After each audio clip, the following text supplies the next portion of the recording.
సరేనా? మీ గొంగళపురికి చూసారా ఎప్పుడైనా? చూసారా? అందంగా ఉంటుందా చిరాగ్గా ఉంటుంది? చెప్పాలందరూ. నేను ప్రొఫెసర్ లాగా ప్రశ్నలు వేస్తాను. గొంగళపురుగు మనం ఎప్పుడైనా ముద్దు పెట్టుకోగలమా? చెప్పండి సార్. అసహ్యంగా ఉంటుందా అందంగా ఉంటుందా? చాలా చిరాగ్గా ఉంటుంది కదా. ఎప్పుడైనా ఆడబిడ్డలు కానీ చిన్నపిల్లలు కానీ గదిలో గూడు కట్టుకుని ఉంటుంది. బాత్రూమ్కి వెళ్దామని చెప్పేసి అనుకుంటే పైన కనిపించింది అనుకో, ఏం చేస్తారు ఆడబిడ్డలు? చీపెట్టు తిరుగుతారు. కొంతమంది భయం అయితే పరిగెత్తుకుని బయటకు వచ్చేస్తారు. అవునా కదా? ఎందుకు? కంపరం. అవునా కదా? చూస్తేనే ఒళ్ళు ఇస్తుందా? సరే, ఇలా మన చేతితో పట్టుకోగలుగుతాం మనం. లేకపోతే మన పిల్లలకి గొంగళపురుగు చాలా బాగుందని చెప్తామా? ఏం చెప్తాం మనం గొంగళపురుగు చూస్తున్నాం? చికాకు. మనం ఒంటి మీద వాలింది అనుకోండి, గొంగళపురుగు నడిచినప్పుడు ఏమవుతుంది చెప్పండి అసలు? దురద వస్తుంది, దద్దులు వస్తాయి, గోక్కుంటాం, చికాకు పడతాం, ఇష్టపడడం. దానికోసమే దాని మీదే మనం దృష్టి పెడతాం అన్నమాట.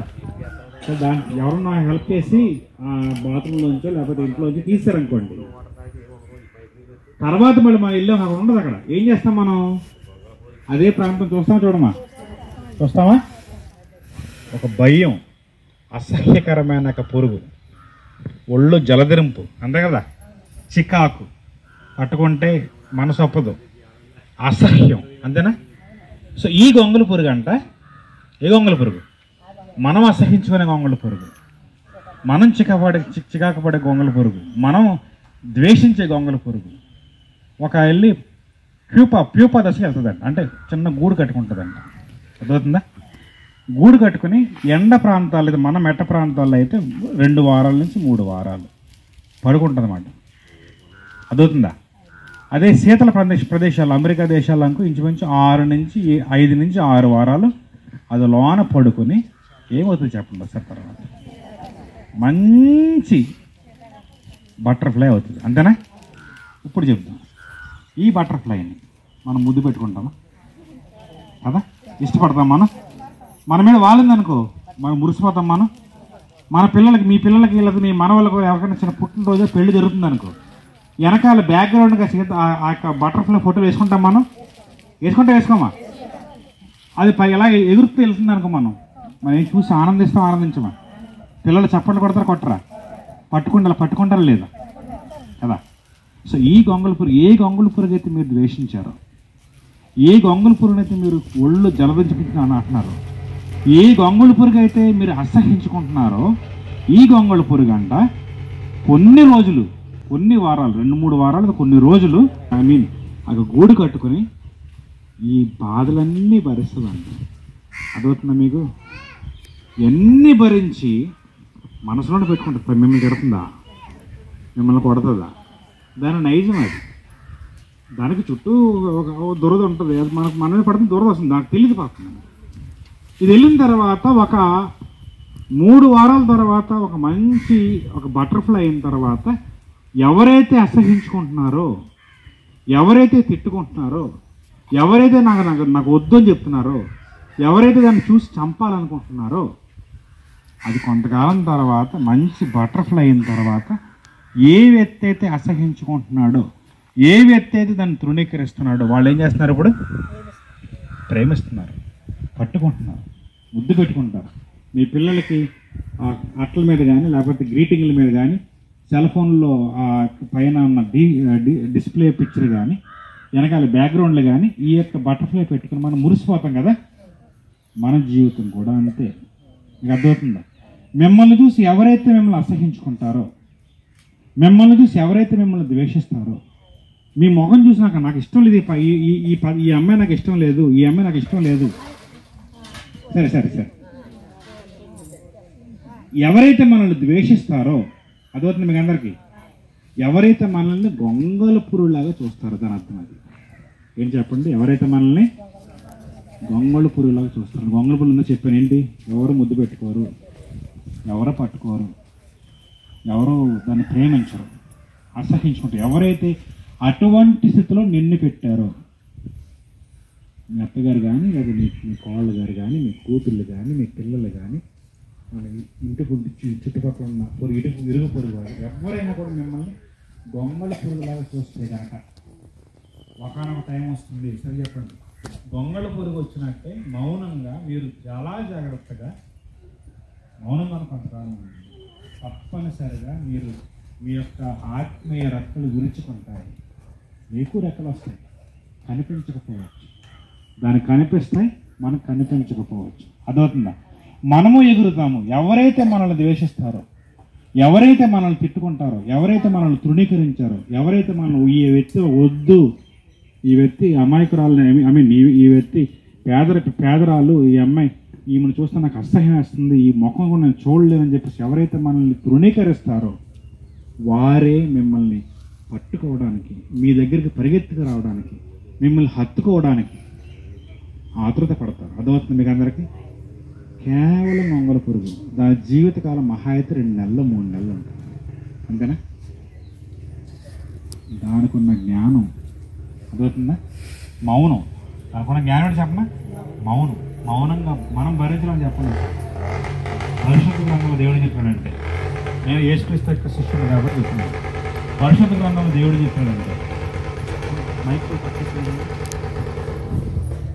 పరిశుద్ధ గ్రంథంలో దేవుడు చెప్తున్నాడంటే మీరు చాలా జాగ్రత్తగా మౌనంగా ఉండాలంటే కొన్ని విషయాల్లో. శత్రువును మనం ప్రేమించాలి.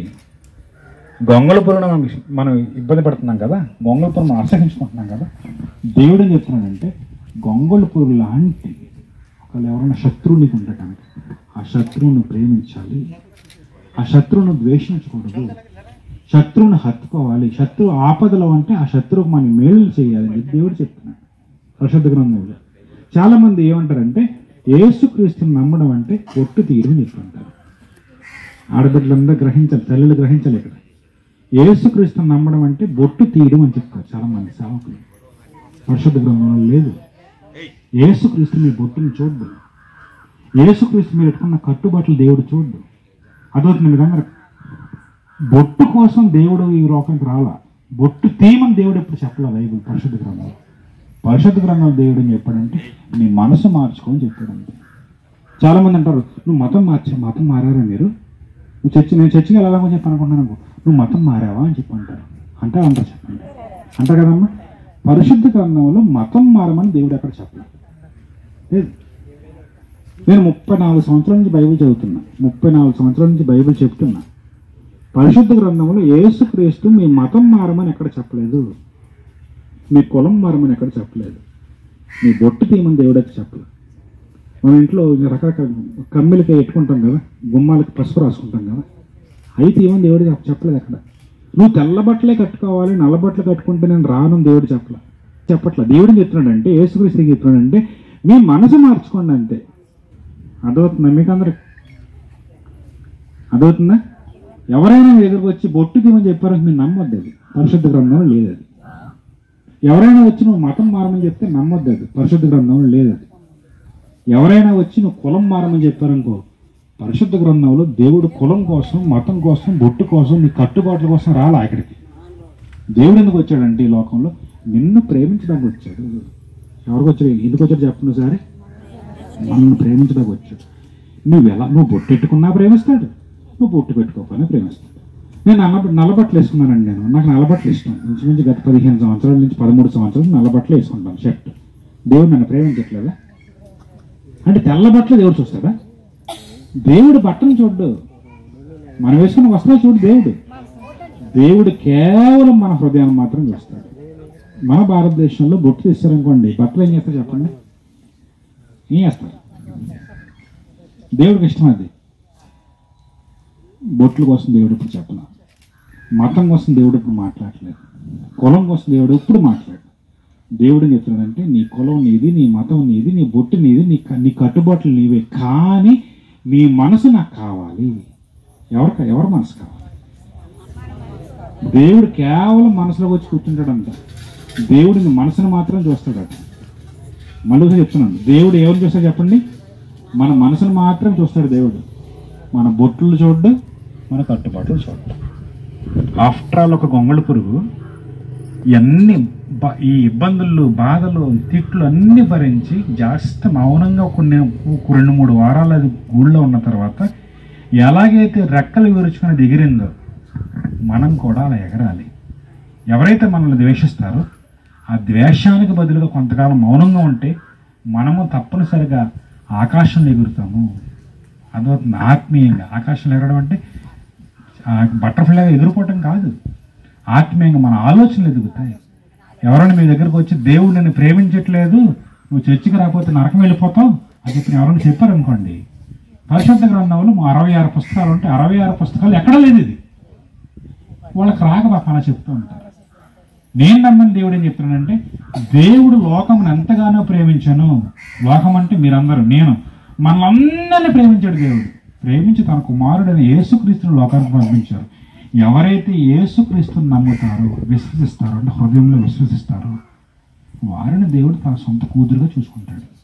నన్ను సొంత కొడుకు చూసుకున్నాడు దేవుడు. అదే దేవుని ప్రేమ, అంతకు మించి ఇంకోటి లేదు. చర్చికి వెళ్ళకపోతే దేవుడు తిడతాడు, బైబిల్ చదువుకోకపోతే దేవుడు తిడతాడు, తెల్ల బట్టలు వేసుకోకపోతే దేవుడు నన్ను ద్వేషం చేస్తాడు, నేను ప్రార్థన చేయకపోతే నేను నరకంలోకి వెళ్ళిపోతాను అని ఎవరైనా చెప్తే కనుక నమ్మొద్దు.